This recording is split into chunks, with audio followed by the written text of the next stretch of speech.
അസ്സലാമു അലൈക്കും വറഹ്മത്തുള്ളാഹി വബറകാത്ത്.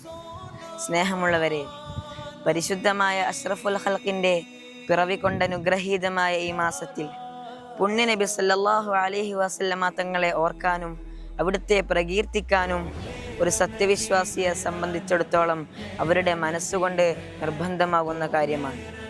നബി സല്ലല്ലാഹു അലൈഹി വസല്ലമ തങ്ങളെ ഓർക്കൽ അവരുടെ ആത്മാവിന് കിട്ടുന്ന ഏറ്റവും വലിയ അനുഭൂതിയാണ്.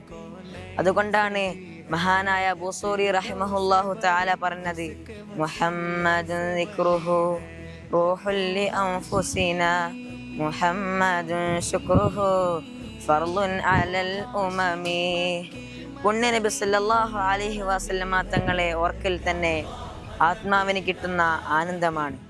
നമ്മുടെ റൂഹ് തന്നെ മുഹമ്മദ് നബി സല്ലല്ലാഹു അലൈഹി വസല്ലമ തങ്ങളാണ്. പുണ്യ നബിക്ക് ശുക്ർ ചെയ്യുക എന്നത് സകല സമൂഹങ്ങൾക്കും കടമയുമാണ്. ശുക്ർ ചെയ്യാൻ ബാധ്യസ്ഥമായ ഒരു സമൂഹമാണ് നാം എന്ന് മറക്കരുത്.